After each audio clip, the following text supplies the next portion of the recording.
Good evening. Welcome to the book festival in your living room. We will begin in just a couple of minutes our conversation with Fred Guttenberg and talk about his book, Find the Helpers, What 9/11 in Parkland Taught Me About Recovery, Purpose, and Hope. We will hear about his brother Michael's journey through 9/11 and his beautiful daughter, Jamie. We'll start in just a couple of minutes.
Good evening, everybody, and welcome.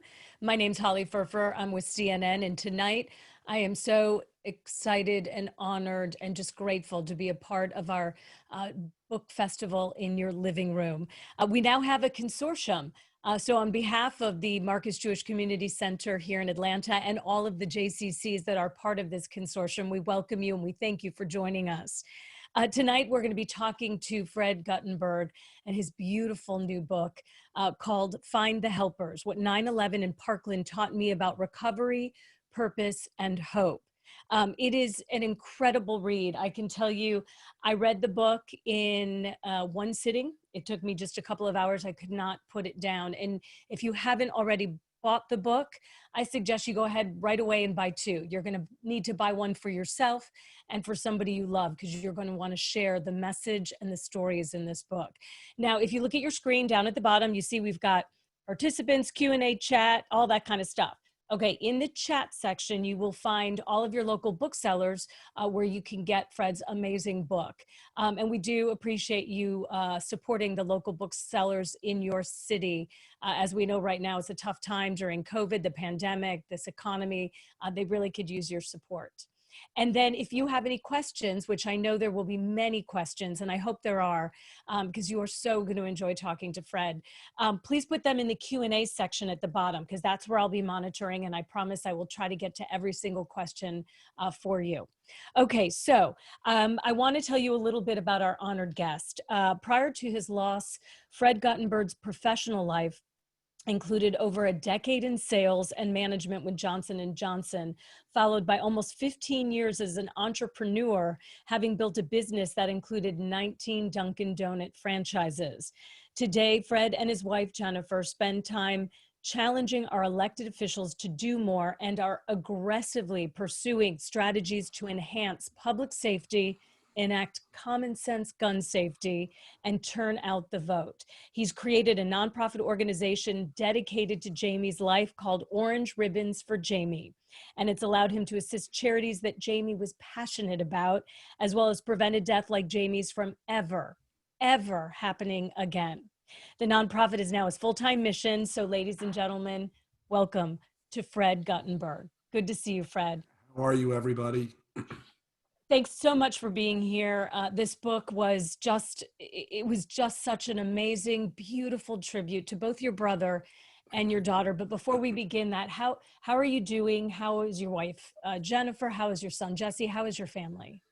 You know, every day is our journey towards this new normal. And listen, as I tell everybody, I remind everybody what the rabbi said to us at the funeral, which is we don't move on, we move forward. And that's what we do every day. And so we are moving forward, and we're having days that are really, really wonderful days. And we have some days that aren't, that's part of this process. But I mean, that's part of why I wrote the book, because when we're having those great days, I love having people, my helpers, to experience them with. But when we're not, they're there to carry us. And that's just this process of going forward. And so, listen, we're doing okay. We miss our daughter. We miss what our family once was, but we're also going through new experiences and doing different things in that process or that journey of moving forward. Talk about the title, Find the Helpers, why that's so significant to this book. Fred Rogers said, whenever there's tragedy or terrible things happening in the world, always look to the helpers, the firemen, the policemen. And to that, I would add the doctors, your neighbor, your clergy. Always look to the helpers. As long as there are helpers, there is hope. And in writing my story, what became clear to me, not initially, but later on in the process, was my story is one of helpers. It's one of people who stepped into my family's life and my life and helped us through all these processes. I mean, you can go back to the day of 9/11 and there was somebody there for us that day. And Fred Rogers had it right.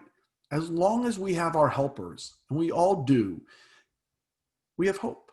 And I hope that through this book and through conversations like this, I can give people hope, because as a country right now with the pandemic, we're going through some really tough stuff, but I want people to have hope as they look forward.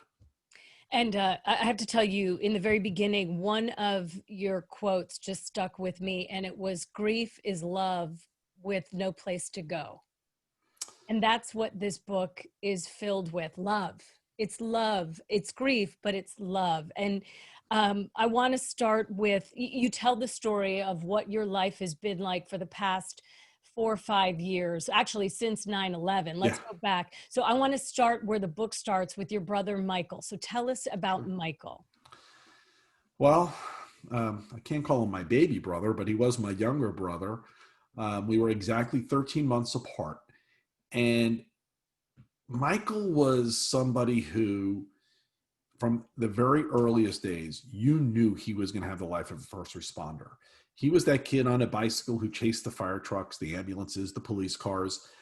And when he was a teenager, volunteered for the Comac Volunteer Ambulance Corps on Long Island, and spent many years there, even through college and medical school and after medical school. And even after he was a doctor, the Comac Volunteer Ambulance Corps always stayed a part of his life.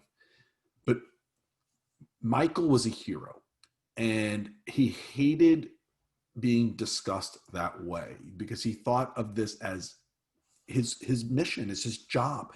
Michael really did. He thought he was a helper. He got upset with me when I would talk about 9/11 and how heroic he was, because he would have done it again, because he saw it as his responsibility. He was a really unique, tough guy. Thank God for people like him, because he's the one who's running in when people like me are running out. And unfortunately, because he was there that day, he paid with his life. And he was the helper.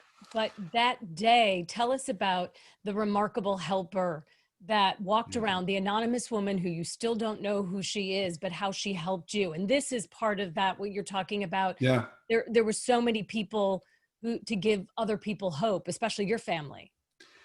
Well, so that day, my family, we all know Michael. We all knew, based upon where his office was, which was near the World Trade Center, and who he was going to be there. There was no question in our mind. That morning, I landed in Key West with a rep of mine. I was at the time in pharmaceuticals. And all of the second building hadn't even been hit yet. And so now all my family who are all on the cell phone together, has anybody heard from Michael? Has anybody heard from Michael? The day goes on and nobody hears from Michael. Midday around noon, nobody's heard from Michael. Shortly into the early mid-afternoon part of the day, we lost hope. We were actually planning for the worst. And then a lady called my parents. This amazing lady who, to me, is one of the heroes of my life, but I've never met her, went to where the triage was eventually set up and said to the first responders there, "I'm sure you have loved ones. Just give me a name and a phone number." And this lady was our sign of life from Michael. She called my parents with a really simple message. All she said was, "I've spoken to your loved one. He is alive. He said he will call you later tonight." That was it. And sure enough, that was the sign of life that we needed. We eventually did talk to Michael later that night. For years and years and years, my family have tried to figure out who this person could have been, but we're never going to know. Amazing. And that's part of the story and the lessons that really you teach us in the book, is that even the smallest thing can help somebody. It doesn't seem a whole lot to take a sticky pad, take down a phone number and a name, Yeah. and then call a bunch of people and just say, "Hey, your person's alive." They'll call you. I mean, it's amazing. There's nothing too small. I tell people all the time, because I tell the story of all of my helpers, but I tell people all the time, and she really exemplifies this. As we go through life, always know who your helpers are. They will always be there for you, but always know who you can be a helper to. Always know who, maybe in a different circumstance, you could be that lady to someone else and giving them hope, because that's what she did for us. And so, I just hope that as we go forward and as people read this book, they know full well who their helpers are, who they can rely on, but they're also thinking, who can I be a helper to? And I don't want to tell too much of the story away, but there's a beautiful story you tell about the end of Michael's life. And he unfortunately had pancreatic cancer that was directly related to the chemicals released from the towers that came down. Yep. You tell a beautiful story. I want people to read that because I want them to experience that for themselves, because it's so well written. I was there. Thank you. I was there with you. I was crying with you. I felt it. But that happened in November of 2017. Am I correct? What, Michael's passing? Yes. Was October of 17. October. Okay. Yeah. So now you as a family are grieving and the unspeakable happens. Tell us about February 14th, 2018. So, as a family, I'm one of 5 kids. My parents are still alive. And we've never really dealt with loss as a family before. So what happened with my brother was our first experience. And we were still grieving. My brother, it was 4 months later. And February 14th rolls around.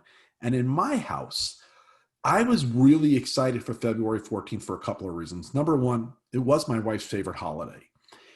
My daughter was 14, my son was 16, and I really wanted to introduce them to the romance of Valentine's Day and just really get them excited about this holiday because my wife loved it. And so I had spent the days prior taking my wedding video that was still on a VHS tape and converting it to a digital format so we as a family could watch it that night, Valentine's Day. We had this whole plan. And that morning kicks off like any other morning. Kids were running late. My wife and I needed to get out the door. My dogs were needing attention. But I especially wanted to get everybody out the door because I wanted to finish this video. And I was so busy rushing my kids out the door, never knowing I was sending them to school, a place to be safe and learn, and that it would be the place where my daughter would lose her life. But February 14th, 2018, 4 months after my brother's passing, which seemed like the worst thing possible for my family, we experienced something that all of a sudden was like 1,000 times worse. And, my parents have now buried a son, a granddaughter, and as a family, you just, that day, what stands out for me that day was rushing my kids out the door. It is this fear that I have, and I'm pretty certain that I was so busy telling them to get out the door that I didn't say the words, "I love you," as they were rushing out the door. And so hopefully anyone who's listening to this right now, I just hope they listen to that story, because it's really important for me to remind people every chance you get, tell those you'll love them like it could be the last time, because you never know, and make it matter. Tell us about Jamie. That's Jamie behind me. I call that the flying leap photo, which was taken at one of her dance competitions. She just had this leap, a beautiful leap, like she was flying in the air, and an artist took the photo and painted that. In fact, on the picture run to start this tonight, the flying leap photo was being shown. Jamie was an amazing young woman. She was fierce. She was determined. She was funny and silly, but also incredibly serious. She was really good to others. And she was especially good to those who maybe had special needs. When kids were being bullied in school, my petite, tiny little daughter would put herself in the middle of it and make it stop, worrying me, her dad, terribly. But that's who she was. Jamie didn't put up with BS. Jamie fought for right. Jamie was somebody who knew exactly who she was and what she wanted out of life. And Jamie was the kid who always stood up for others. And with her on my shoulders now, Jamie is still standing up for others. We're going to get gun safety done, and we're going to save lives. And, I look at that photo and I think, why did she not want to be a professional dancer? But she herself wanted to be a helper. Yeah. She takes after her mom. My wife is a pediatric occupational therapist. My wife has spent her entire life helping others, taking care of others. And while Jamie wanted to be almost like her mom, she didn't want to do the pediatric occupational therapy. She wanted to do pediatric physical therapy. She had this dream of working in a place in Palm Beach called the Paley Institute that does surgeries on kids from around the world who have limb deformities. Jamie had this dream. She was 14, but she knew this already, that she was going to work there and she was going to help somebody walk for the very first time. That's what her goal was. It was already set. So yeah, my daughter, like her mom, was going to be a helper. And the day you got the phone call, the moment you got the phone call, I know it's probably very difficult to relive, but you talk about in the book how close she was to getting away. She 1 second, and she would have been okay. She was running down the hallway, turning into a stairwell. I mean, she was making the turn, and one more second, she would have done it. My daughter, as I said, was fierce, and she was a fighter, and she fought to the very last second. And I have no doubt in my mind she did everything she possibly could have. And that day too, you heard from your son. He called, but he was worried about her. They were extremely close. So Jesse, I classify Jamie as a helper and Jesse as a protector. He looked after his sister like a hawk. And that afternoon, when he called me just after 2 o'clock, he, Jesse's a bit of a jokester. So at first, he's like, Dad. And I was like, what? Because I figured he was going to go into some story. He's like, there's a shooting at my school. And I actually did not at first take him seriously until he said, and I can't find Jamie. As soon as he said that, I knew he was serious because he would never mess with her safety. And I just immediately said, well, where are you? He said, I'm running. And I said, well, keep running. He's like, but I hear bullets. The bullets that he was hearing were the ones on the third floor that were killing his sister. And I said, keep running. He wanted to turn around and go look for her. And I had to talk him out of it. And thank God I did. But that's what he wanted to do, because my son, listen, my son's idol through life was my brother. My son is going to be a first responder, at least, that's, we'll see as life evolves, but that's what he's always talked about. And he idolized my brother and the work my brother did. He loved his sister. She loved him. They were typical siblings. That day, all he wanted to do was turn around and save her. Well, I can't even imagine then when you got a call to come to the Marriott Hotel. So you knew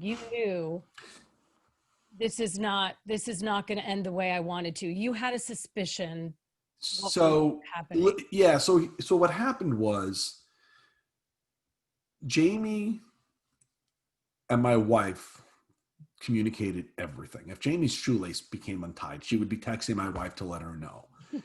So we just thought if Jamie, we kept trying to reach her, no response. When I finally got to my son, he did that find my iPhone thing on her phone, and we knew he was still in the building. So now we're hoping, okay, maybe she dropped it. And we're hoping eventually she'll use a friend's phone.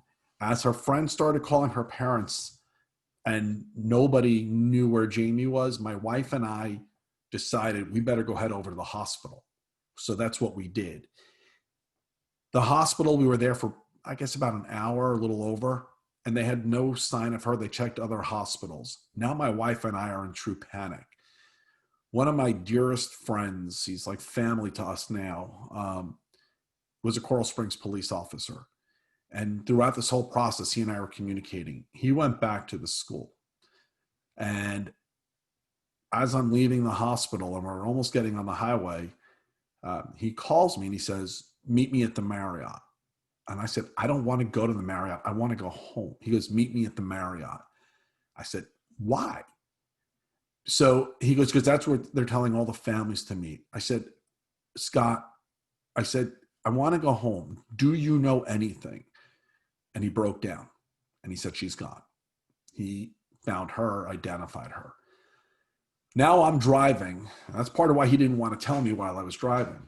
And my wife is in the car in front of me. We still are in our two separate cars. And she could see in the rearview mirror that I'm getting emotional. So now she calls and wants to know what's going on. And now I'm acting like Scott. And I'm saying, let's meet at the Marriott. Because I didn't want to tell her while she was driving. But she knew. And she's like, you need to tell me what you know. So I told her to pull over. And on the side of the road is where I had to share with her what happened to our daughter. We never went to the Marriott right away. We did go there later that night to be with the other families who were still waiting for news.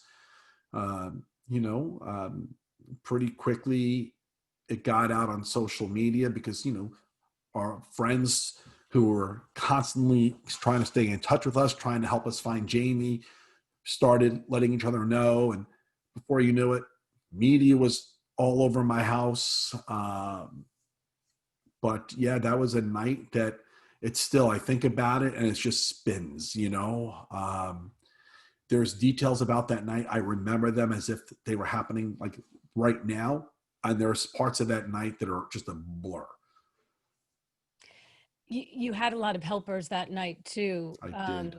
And talk about the people that helped you through most excruciating day of your entire life that ever was and will ever be? Listen, I mean, from our local family, which came, to our friends that came, I am very fortunate to have amazing friends in law enforcement who put security around my house for the next week. Because when you have an event like this, um, between media wanting to come by and other people who just like to show up, um, you know, people were just whatever we needed. My two lifelong best friends, one of whom lives about 2 hours from us, and the other one who lives in New York, they were both there for me the next day. Um, and they didn't leave my side, and my wife, the same thing with her friends. And um, it was a time where I couldn't think straight, and yet I had to because we had a funeral to plan.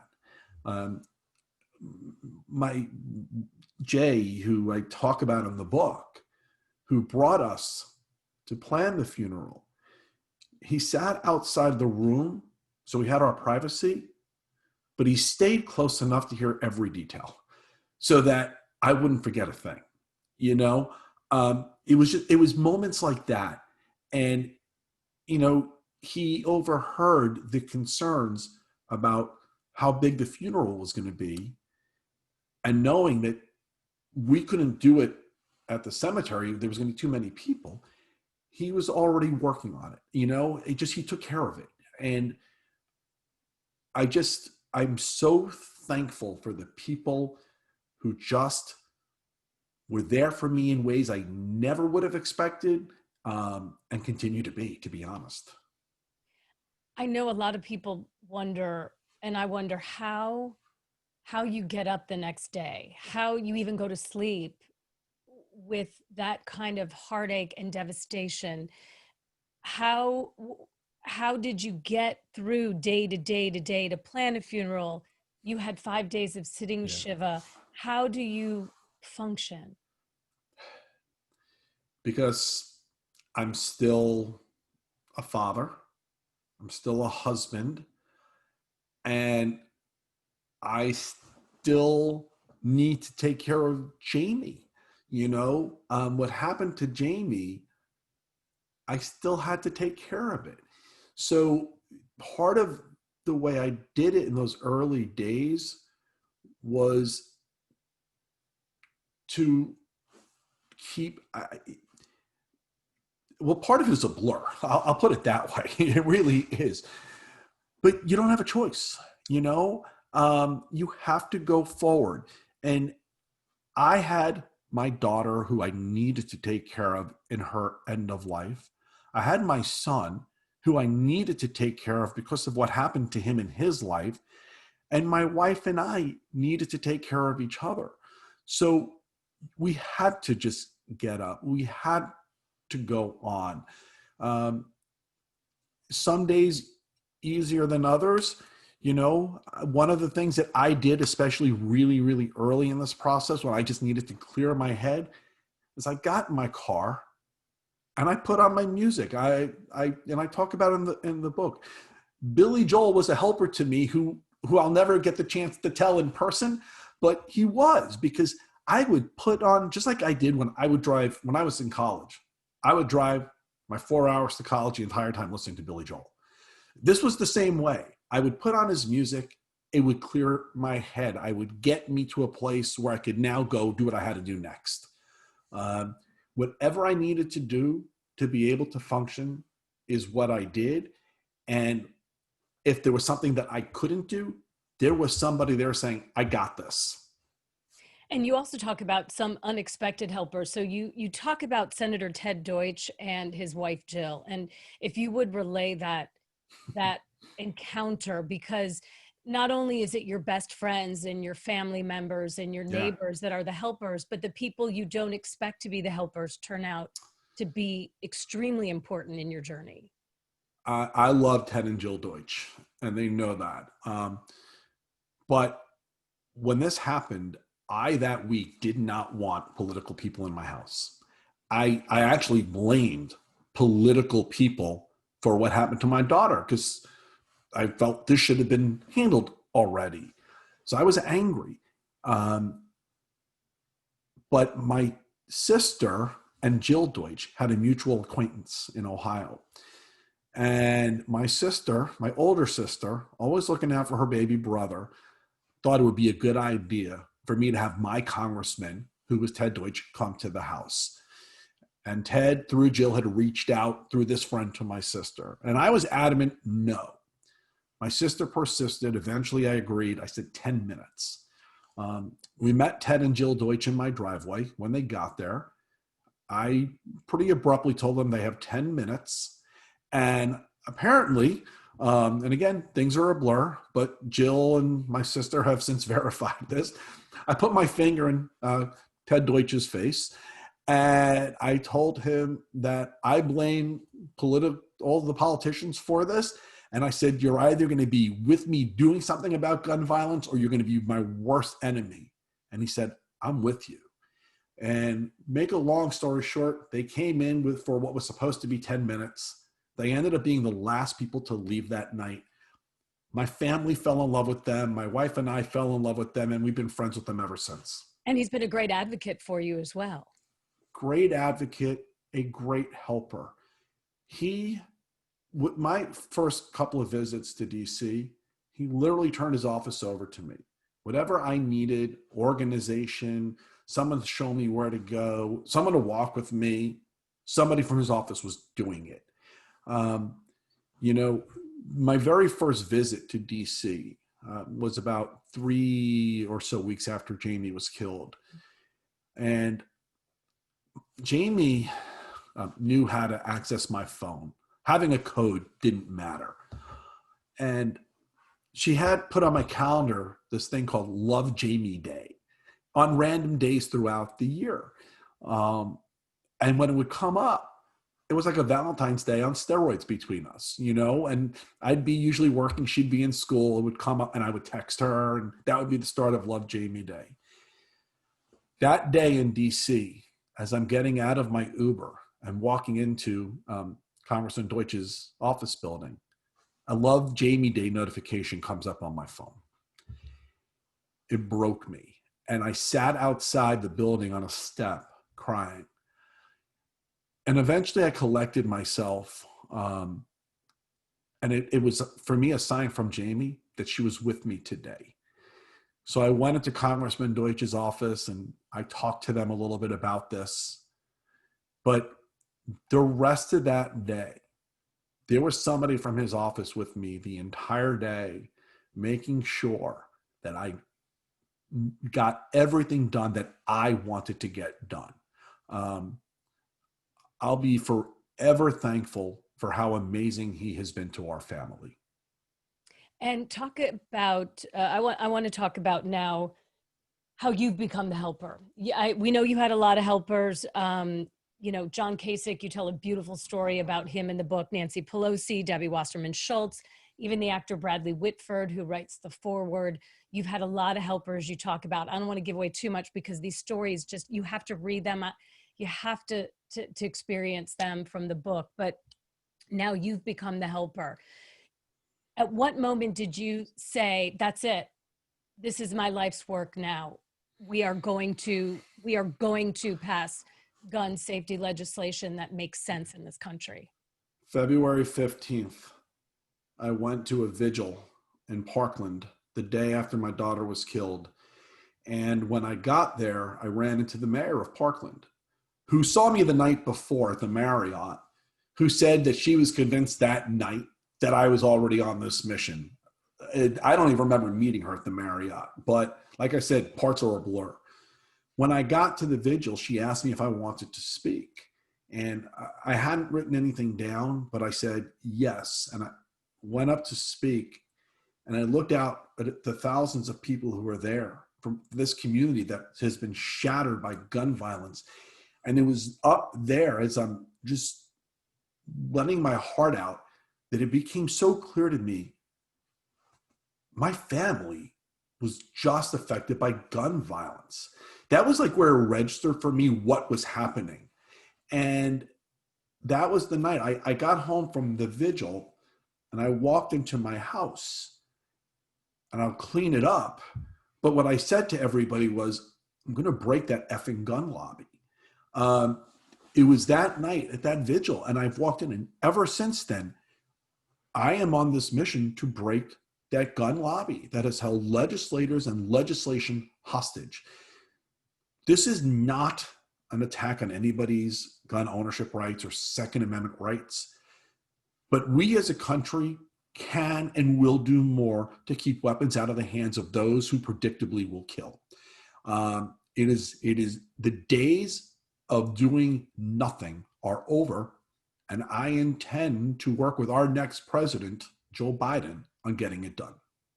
And something that's really shocking in the book, and what happens, you talk about the FBI, the conversation you have with the FBI. You missed a phone call, you missed a conference call with them, but you insisted on talking to the FBI because they said, well, we've already talked to people, and you said, no, that's not going to fly. Tell us about the conversation with the FBI and what you learned that day, shortly thereafter, within that first week of losing Jamie. So it was actually the day we were planning her funeral. I was sitting with the funeral director, my wife, the rabbi, and we were doing all the funeral arrangements. And while we were doing that, I had my phone on silent.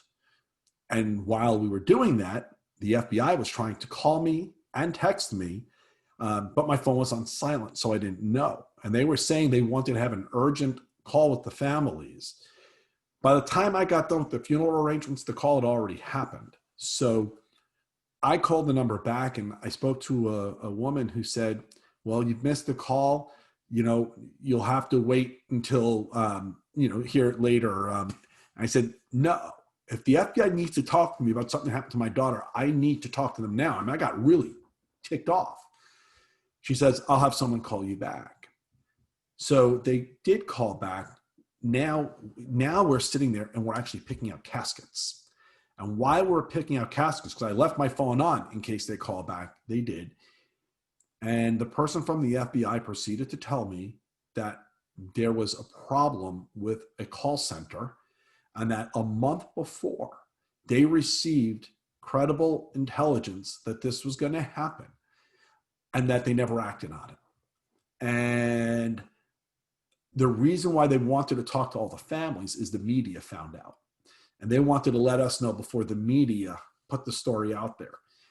And I just remember the end of the call saying, are you telling me had the FBI done its job, my daughter would be alive today? And they said, I'm afraid so.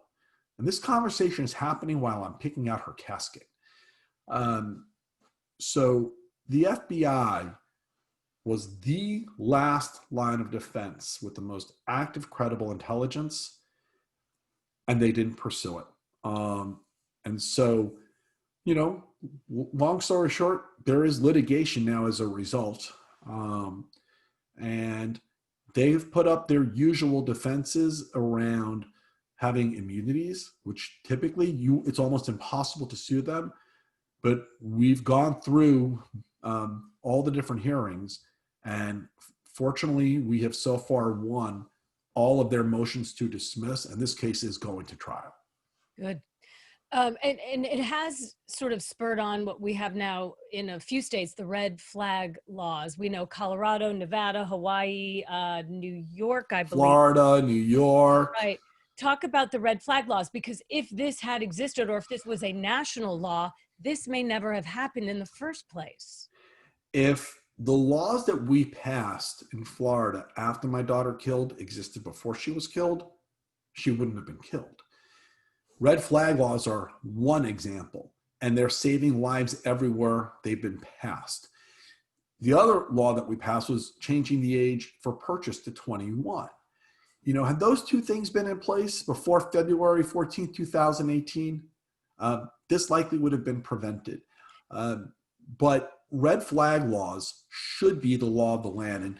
And in a nutshell, what it does is it gives a judicial process to law enforcement to be able to remove weapons from somebody who has been deemed a threat to themselves or someone else. And that is a really simplified way, because their technical name is called extreme risk protection orders, of saying it, but it requires a judge's involvement, and it is a way of ensuring that if there's somebody in possession of weapons who's posing a threat, that law enforcement can step in.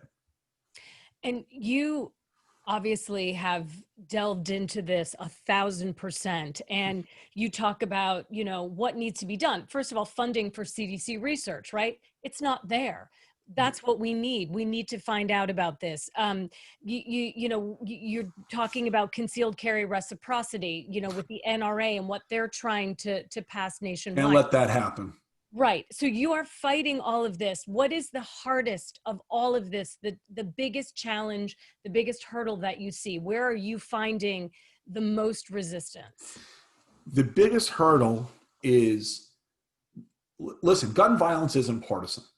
Bullets, when they hit you, they don't ask first, are you a Republican or a Democrat? But if they hit you, they're going to kill you. And across this country, there are not only Democrats, but Republicans working to do something about gun violence. Governor Kasich was one example. Governor Larry Hogan is another example. The law we passed in Florida would have never been passed without the report of, at the time, Senate President Bill Galvano.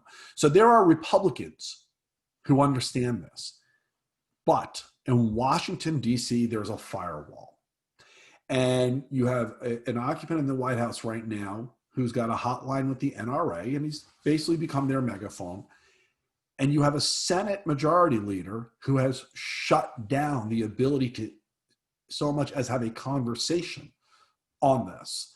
So things are passing the House right now, but then they hit a wall in the Senate. That is the biggest obstacle. If we can free the Senate, which would require flipping control, you'll get legislation passed. And I am confident that come November 3rd, we're going to do that. And a lot of what you want to do, and you make it very clear, you do not want to tread on anyone's Second Amendment rights. No. That's not the issue. The issue is firearms that don't belong in the public, AR-15s, AK-47s, things like that. And also one of the things you mentioned was ammunition. Talk about where there is sort of we know there's guns out there, right? There's like 400 million guns in our country alone. So talk about ammunition, where this is sort of a gray area where you don't think about, you think about guns, not the ammo. So Congressman Wasserman Schultz, like 2 years ago, I was in her Florida office with her, and I was saying to her, so much of what the gun lobby says is nonsense. But the thing they say about there's nothing you can do about gun violence because there's already too many guns out there didn't sound like a whole lot of nonsense to me. And she says, but there is something you can do. If you're a prohibited purchaser of firearms by law, you're also prohibited from buying ammunition. The problem is there's no requirement for a background check on ammunition. That led to her revising a bill that she had previously tried to introduce, but went nowhere. And we renamed it Jamie's Law, which extends background checks to ammunition. You currently have, as you said, 400 million approximately weapons on the street. They're not all in the hands of people who mean us well. In fact, some of them are in the hands of prohibited purchasers. They get stolen, they get traded, they get transferred. And those people who are not legally able to buy a weapon walk into the store and buy the bullets because nobody does a background check. So I want to close that loophole. If we pass Jamie's Law, it will immediately start saving lives. Okay, I could talk to you forever, but I want to get to some questions. There are a lot of questions here. Yeah. So let me start with, let's talk with Jeffrey Caskey. He says, why do you think some of the families of Stoneman Douglas victims have stayed on the sidelines instead of becoming vocal advocates for common sense gun laws? First, hi, Jeff, and good question. I'm going to answer it this way because it's what feels right for them. I look in my own house. I've been incredibly public and I've been fighting But my wife has been much more private. Now, she agrees, but being public about it isn't the way she does it. So amongst the 17 families, everybody is going through this in their own unique way. It's what Joe Biden said to me. We all grieve differently. We all go about it differently. And he told me this because of how important he knew that would be for me to know within my own family. But it's also true amongst all the families affected by gun violence. So, what I would say is, however people are going through it, as long as it's helping them on their journey of healing and going forward, I will support them. And you do mention in the book, you did get a phone call from the then vice president out of nowhere. He called me about 10 days after this all happened, and he spent about 40 minutes on the phone with me. He was on a train. And then about 3 weeks after that, he was in Florida, and he met with me and one of the other Parkland dads. And I say it in the book, and I've said it publicly elsewhere. The advice he gave me has been some of the most meaningful advice anybody has given me about getting through grief. And he is somebody who understands it. He's been through a fair amount of his own. What's amazing is when I tell this story to people, how many people across the country have said to me, he did the same thing with me. He's just that kind of a guy, and I'm very thankful for him. He helped me a lot. And he even remembered you years later. So crazy story. A year later, I was at the first presidential debate in Miami as a guest of Eric Swalwell. Another helper to you. What's that? Who is another helper to you? He has been. He's become a real close friend. He's really just a wonderful guy. And I was there as his guest. And at the end of the debate, I'm walking across the floor, and the vice president was talking to one of the other candidates on stage, and he saw me looking in his direction. So he waves me over. And the photographers actually captured the moment. He gets down on his knees and he grabs my hand. What the photographers couldn't capture is what he was saying to me, because I was shocked that he remembered me. But he was asking me how my wife and son are doing. He was asking me if I was following the advice that he had tried to give to me when we met.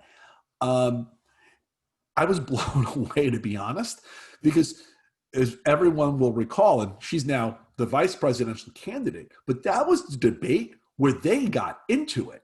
And it was a very heated night. And yet, just minutes later, he's on his knees grabbing my hand. You would forget the debate ever happened. A true glimpse into his soul, I say. Yeah. Here's a question from Gail Glanz. Have you been in touch with David and Emma, the other seniors from MSD that were so proactive, and are they still proactive? Are they still active? Well, so the answer to your question is yes. They're great kids, and I'm glad that they've actually put their education as a focus. David is still a very active person, Emma still, but not as much. Not that she doesn't want to be, but she's focusing on school. They're doing what I tell all the kids. Your activism is great, but if you ever really want to lead, you got to finish your education. And as I've told them all, this country does need you guys. So get your education done. Enough of the gap years, get to school. And, they're in school right now and they're doing well. Fantastic. And Gail follows up with, she said she lost her 25-year-old son less than 2 years ago. So she says, I feel your pain and your strength. I'm sorry, Gail. And yeah, our condolences, Gail. That's just horrible. I wonder if your tragic loss of Jamie affected your faith. It did. And I talk about it in the book. There's a story about that with John Kasich too. Well, so John Kasich had a really deep conversation with me about religion. And that's the day that I really started thinking about my faith in some pretty unique ways. But when my brother was in hospice, the rabbi spoke to us and wanted to know how we were doing. And I talked about how angry I was at the moment, especially at God. And he said he understood, and he talked to me a bit about God's plan and how my brother had done more in 50 years here than most people will do in 100, and he's needed elsewhere. And in a weird way, this idea of God's plan gave me peace until my daughter was taken from me 4 months later. And I could never reconcile God's plan again. So I am in a place where I'm very separated right now from the religious part of who I am, not the traditional part. But my faith, while it's really shook between me and a higher power, in a weird way, and I talk about this with the Kasich conversation, my faith is stronger than ever, but it's in the people who surround me. I have such immense faith in people who have just continued to show me that I'm right to have that faith. But I'm struggling with the higher power. And that's the truth. Thank you for that question, Gail. And again, our condolences Thank you. to you. Lori Robichek wants to know, I wonder whether the Guttenbergs have thought of asking Billy Joel to help advocate for gun control legislation. You talk about that too in your book. Everyone's got this book. I listen, I'm fortunate that I've met a lot of people who are helping out with that. And I'm thankful that Billy Joel has been able to help me in so many amazing ways, emotional ways. If this was something he ever wanted to participate in, I would be all in on helping to bring him into this discussion, because I'd love to have his involvement. But I've never asked him, no, and never met him. And I thankfully, I'm a fan.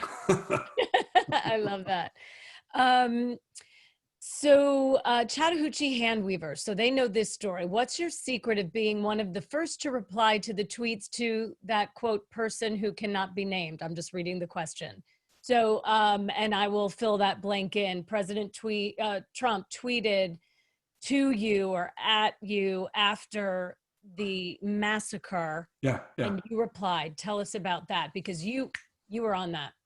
So the morning of the funeral, he put out a tweet, and I'm thinking this is what this is about, blaming what happened in Parkland on the Russia investigation and saying, if the FBI had spent more time doing other things and not on him, he made it about him, then perhaps this wouldn't have happened. Now, he politicized my daughter's murder in doing that. He also knew, because he met the FBI the day before, that it had nothing to do with the Russia investigation. It was a call center failure. But he politicized my daughter's murder. And so the morning of her funeral, when this came out, someone brought it to my attention.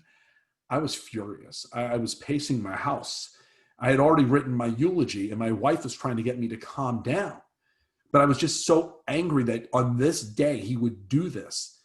So I rewrote the ending of the eulogy to directly address the comment and to let him know he did not have permission to bring my daughter's murder into the Russia investigation, but he does have my permission, if he wants to deal with the issue of gun violence, to reach out to me and work with me on solving it. And so it changed the ending of my eulogy. His tweet got me so upset that I rewrote the end. And needless to say, for about a brief minute, I thought maybe he was going to do something. He brought the House members and the Senate members together, but then he took a call from the NRA, and it was never meant to be. From Jeffrey Kasky, universal background checks are anything but universal. The UBC system was set up by the NRA. What actually needs to be done to create real background checks, and including mental health? And that's a big aspect that we haven't talked about as well, because that goes hand in hand with gun safety. Well, listen, it does. And Jeff is right.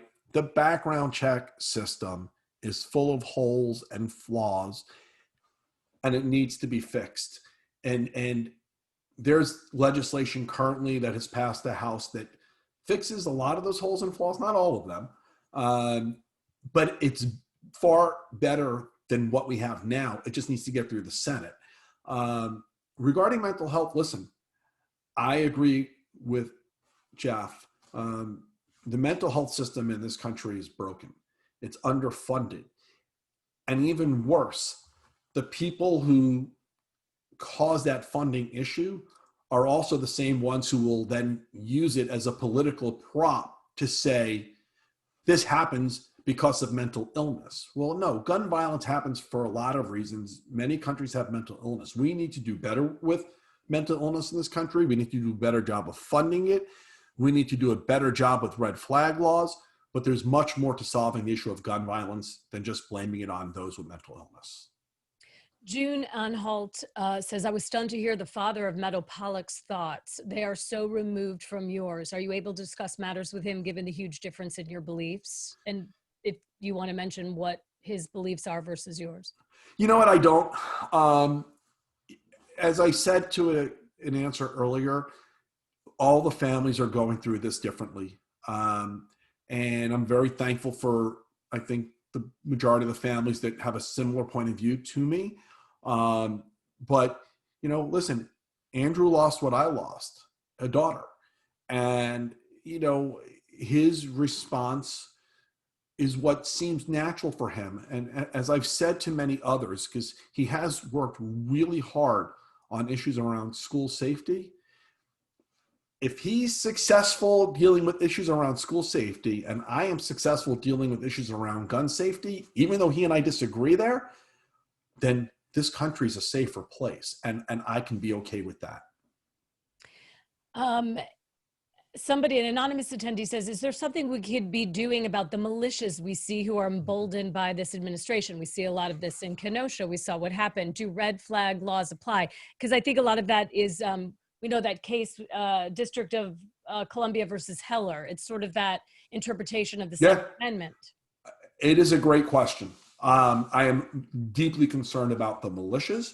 I am deeply, listen, 2.5 years ago when I started in this, the gun lobby used to say, I was wrong about the AR-15 and it's a weapon for hunting and sport. And they're now using it as a weapon of intimidation in the middle of protest.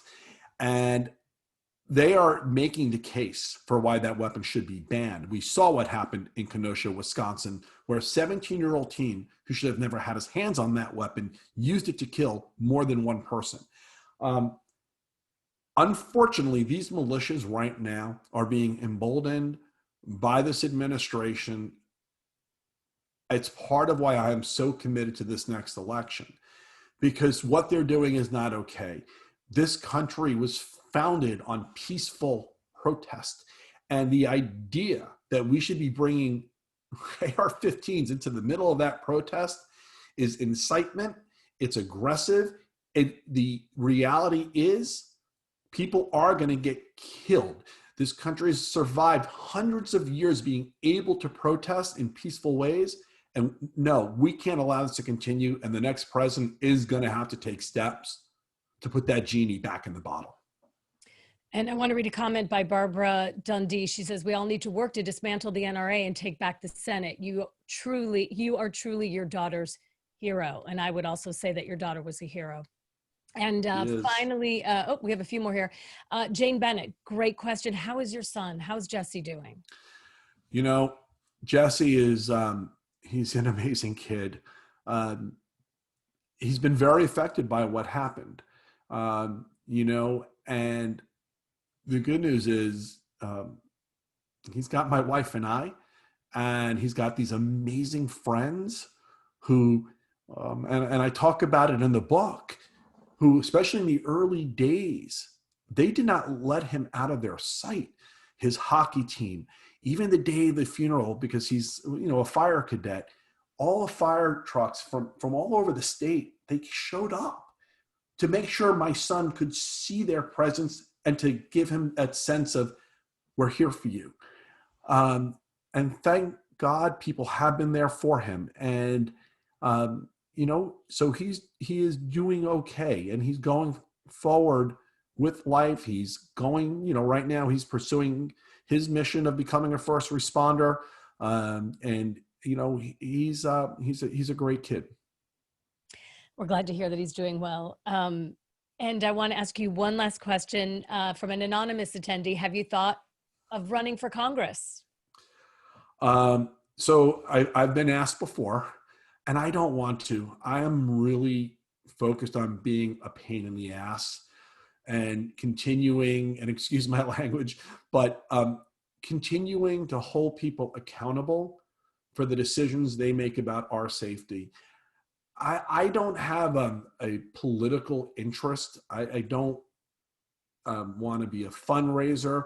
I don't want to have to take maybe sides because of the political needs. I want to tell people what I think, how I think, and what I expect them to do, and hold them accountable to doing it. And then I want to get back to focusing on other things that matter to my family and I. And just to close this out, would you just give us some more, leave us with some words about Jamie? Jamie was the energy in not only our house, but in every room she ever went into.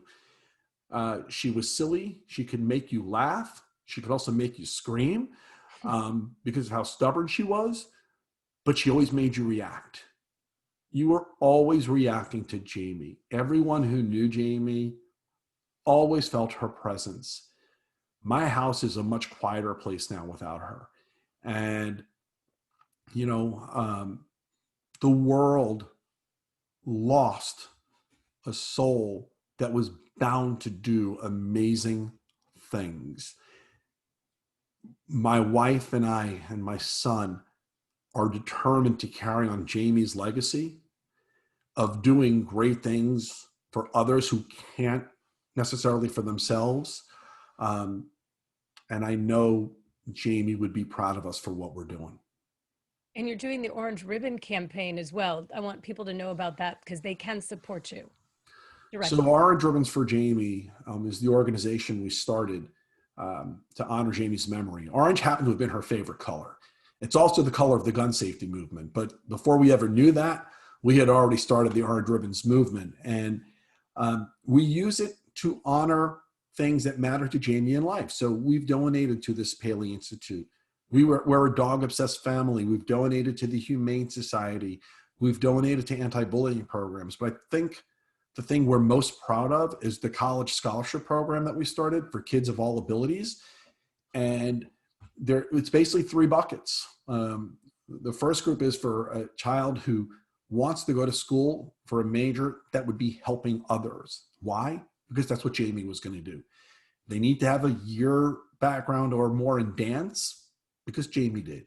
And they need to have a background in community service because Jamie did. That's bucket number 1. Number 2 is somebody who's going to major in dance, but they also need to have a background in community service. And then number 3 is the kids of all abilities part, which is kids who have special needs, who may not go on to traditional college, but they want to go into a post-high school education, and there's not always scholarships available for those kids. So our scholarship program also provides for those kids as well. And Jamie won't get to go to college, but she's going to send a lot of kids to college. And she's my ultimate helper. I just wanted to read you one thing. When I read the book, and here again, the book, it's Find the Helpers. Again, buy it for yourself, buy it for the people you love, because this is something that everybody needs to read. But when I finished the book, I sat for a long time thinking about all of it. And I found a quote from a woman named Hannah Sanesh, and she was a Jewish heroine of World War II. And I want to read you this quote because this is what I want to leave. This is what I thought of Jamie. She says, "There are stars whose life reaches the earth only after they themselves have disintegrated and are no more. There are people whose scintillating memories lights the world after they have passed from it. These lights which shine in the darkest night are those which illuminate for us the path." And thank you so much, Fred, for illuminating the path for us in your daughter Jamie's honor and sharing your story and your stories of hope and your stories to help people get through their own grief and get through their own issues, and what you've done is a gift to all of us. So we honor you, we thank you, and know that Jamie will live in our hearts forever. Thank you, Fred. Thank you so much. I really appreciate you all being on with me tonight. Thank you. And thank you for taking the time. We're with you. And I good night, appreciate you. everybody. Stay safe, stay healthy. We'll see you next time. Thank you. Good night.